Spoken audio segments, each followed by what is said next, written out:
The joint military exercise between the Galactic Alliance and the human contingent from Earth had been proceeding smoothly until the accident.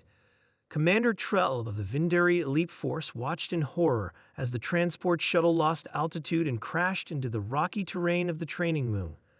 All units responded immediately. Trell ordered through his communication device, his voice calm despite the churning in all four of his stomachs.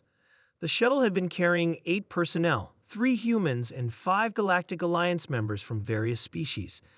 As the rescue teams approached the wreckage, Trell was grateful that the crash hadn't resulted in an explosion. Perhaps there would be survivors.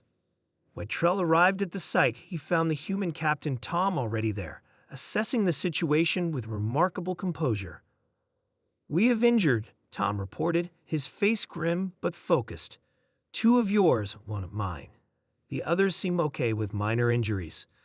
Trell nodded, relieved that the casualties were not higher. His medical team was still en route, but they would arrive shortly to tend to the wounded. "My medic is still on the main base," Trell said. "They should arrive within 20 minutes. Tom's expression shifted to something Trell couldn't quite interpret. 20 minutes? "We don't have that kind of time. Jack's already working on the injured." Before Trell could respond, Tom was heading toward the wreckage. Trell followed, curious about what the human intended to do without proper medical equipment.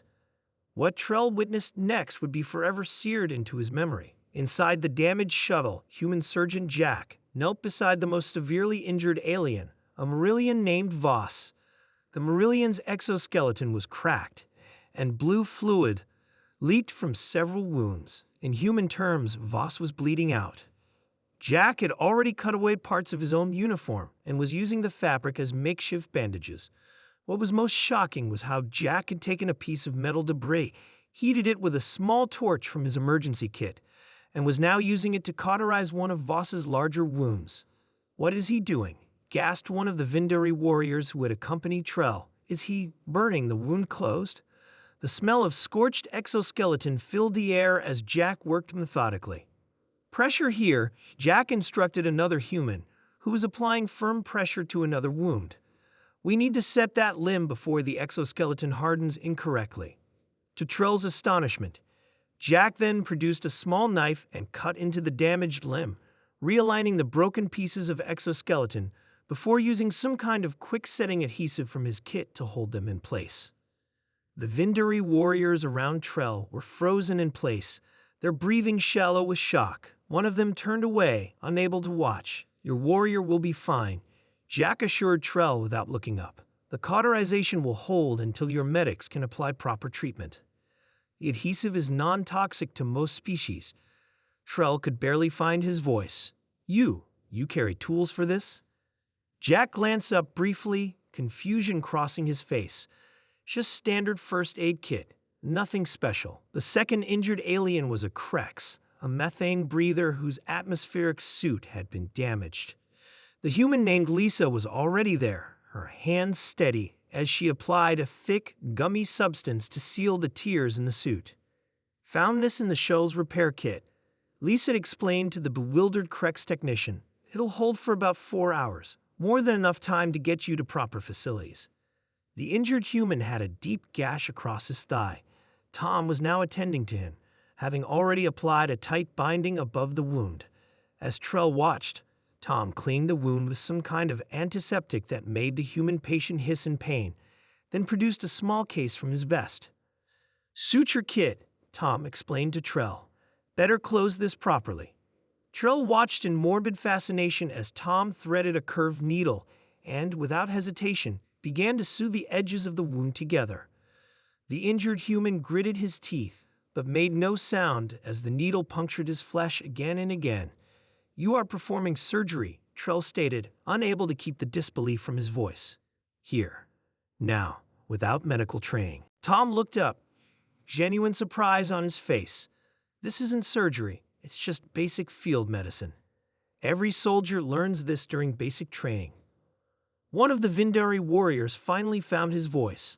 "On your world, you teach all warriors to cut into flesh, to burn wounds closed, to sew bodies?"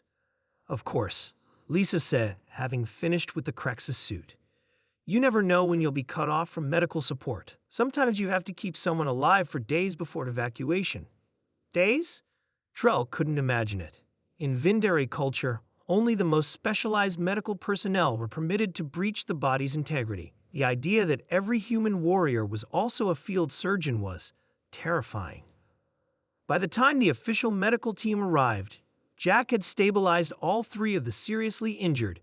The medics took over, looking with professional interest at the human handiwork. Impressive field medicine, the chief medic commented. The Marillion would have expired without the cauterization.